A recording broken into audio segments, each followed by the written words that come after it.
And what's up mga kalalabs? Hi, hello, and mabuhay. Good morning, good afternoon, and good evening. And it's already 6 in the evening. So, nakaboto na ba ang lahat na naway manalo ang mga deserving talaga na maglilingkod sa kanilang mga barangay. And this is just a very quick review, no? Kasi dumating na yung aming in-order na mga alige online. So, sa hindi nakakaalam, ang alige galing po sa Alimango. So, ito, favorite kasi namin talaga ito ni Roma, at every time po na kulang kami ng ulam, ito po ang ginagamit namin pang ulam. So, tara, mag-unboxing muna tayo kasi these are three different flavors po. So, tara, buksan natin.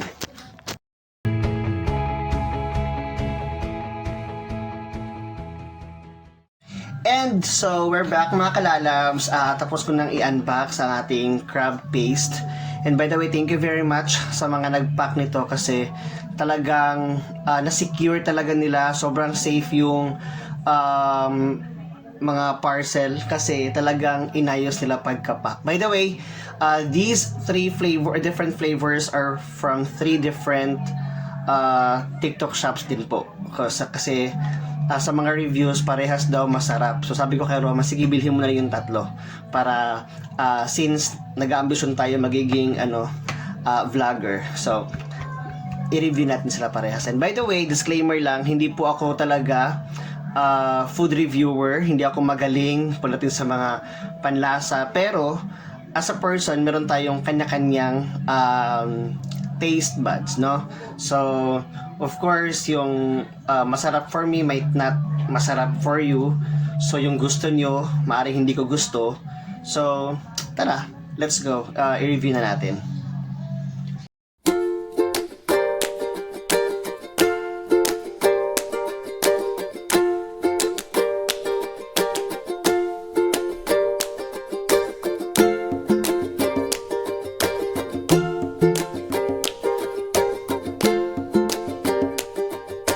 Ayun, yung ating kapitbahay, tamang sound trip lang sila, pero syempre hindi tayo papatalo. Kailangan mas malakas yung boses natin dapat. By the way, in all fairness sa texture niya, no, at amoy, parang andun yung solidong talaga, yung aligi talaga na galing mismo sa crab. So, ang bango, ang sarap, talaga mapapakanin ka talaga. So, try natin. At saka, by the way, masaucy siya na di ba tama no? Masaucy yung kanyang ito. Marami siyang parang siniksik talaga yung tipid yung. Magkano ba to? Nakalimutan mo.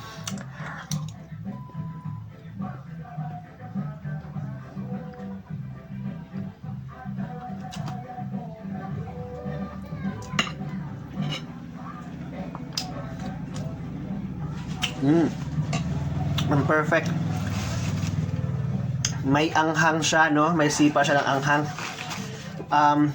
Right after mo talaga manguya at malunok yung kinakain mo, ang perfect. Although, ang in-order naman talaga namin ay spicy. Yung spicy niya, hindi OA. No? Tapos,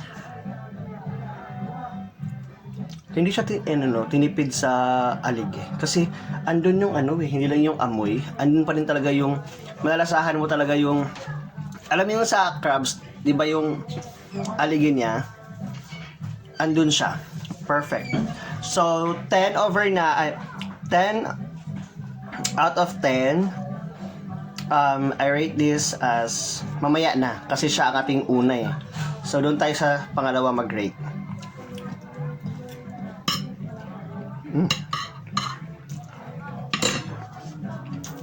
Perfect. Yung pangalawa naman ngayon. By the way, bago ko makalimutan, yung ating unang tinikman is ang Cal's Delight. Sabi dito, keep refrigerated. Meron pa ako nabili dati na alige na kahit anong freezer namin, di talaga siya tumitigas. I mean, hindi siya yung di ba pag yung isang food, nilagay mo sa freezer, talaga sobrang tigas. Yung may nabili kami before, na buo pa din, ganun pa din siya. Ang bilis niyang, ilagay mo na siya sa mainit na kanin, pwede mo siyang kainin. Unlike dun sa, ewan ko lang dun sa isa kasi may nabili kami dati, talaga ang hirap niya. Ang hirap niyang palambutin. Kahit lagyan mo ng mainit na kanin. So, ayan. Later on ko to i-rate ha. Kasi siya yung ating una ang unfair naman sa kanya kung mag-rate tayo agad. Kasi siya ang ating standard bearer. Charing. So, sa pangalawa natin ay ang crab paste by North Delicacies. R Delicacies. Ayan. RS Delicacies. Ayan. So, ayan, for this one, itong si RS Crab Paste, no? RS Delicacies. Parang mas puro siya kasi mga buo-buo, as you can see here. Hindi siya katulad dun sa isa kanina na saucy, no? Alam mo yung isa kanina, alam mo yung yung peanut butter. May oily siya. Ganon. Ito naman, buo-buo. So, let's see kung kumusta yung kanyang quality. Sakto na yun? Oo, 26. Rich pangit. Ang sarap. Grabe. Alam mo, parang ito yung dating in-order namin na gustong-gusto ko na crab paste.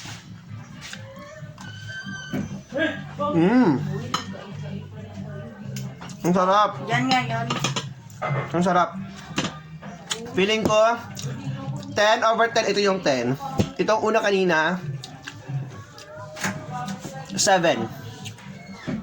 7 Carol's Delight, ayan. Ito, narasahan ko, ito yun siguro. Ito ba yung love? Yun natin in-order na sabi kong ang sarap. Oo.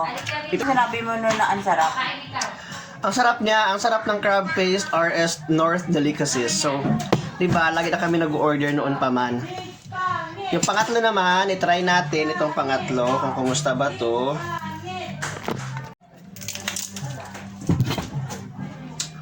Itong pangatlo naman ay si Pure Crab Paste Taba ng Alimasag. Ayan. So, ayan yung contact number nila. Ayan. Sa TikTok, i-ano ko yung mga link nito. Or kung may Facebook page sila, pwede ko din ilagay sa aking Facebook. Sa description, no? By the way, ito 240 grams si RS Delicacies. Ito naman si 250. Then ito ay 220 grams.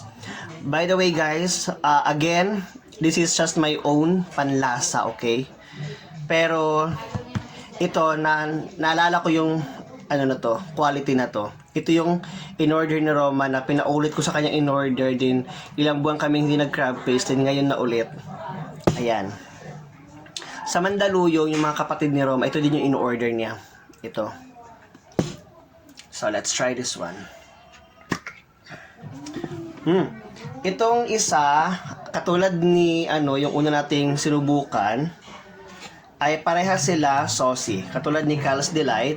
Itong si Pure Crab Paste Taba ng Alimasag ay saucy din siya. Na makikita niyo. Sana nakikita niyo. Let's try this one. Ayan, let's try this. Wala!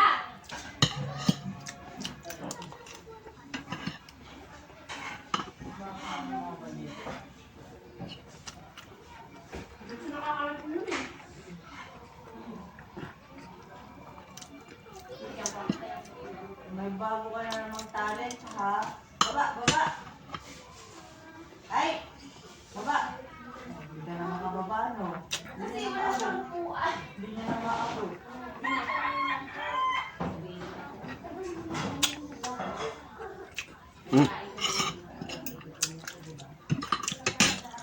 Ito siya, lumilevel siya dun sa una. Pero, between the two of them, mas okay to. So, kung 7 ang rate ko dito, ito ay 6. Paras pa sila ng panlasa. May lang to, Parang, ako ko man, parang mas marami yung ibang ingredients. Charing. Hindi ko masyadong lalasahan yung crab paste dito. So, 6 to sa akin. Yung aligi mismo ha, hindi. Ito kasi, saucy kasi siya, kaya ako nag-7 dito. Sa panlasa naman, masarap siya. No? Kung ikaw ay more on, ano ba to? Gusto mo yung saucy na crab paste, tapos, pinong-pino, this is for you. Pero kung gusto mo talaga yung malasahan mo talaga yung andun talaga yung yung lasa talaga ng aligi, ito perfect itong crab paste. So, yun lamang mga kalalabs. Again, hindi pa ako expert pagdating sa mga pagkain, but I do have my own taste buds. So, thank you very much for watching these talaga kasi in-edit ko yung videos na to. Ang dami kong cut dito. So, thank you very much for watching my video, guys. And I hope na i-follow niyo ang aking Facebook page at i-follow niyo ako sa aking TikTok account at sa aking YouTube channel. This is Kalalabs saying bye-bye for now. See you on my next one. Uy, halika dito ba? Ang ingay ng kapatid ko.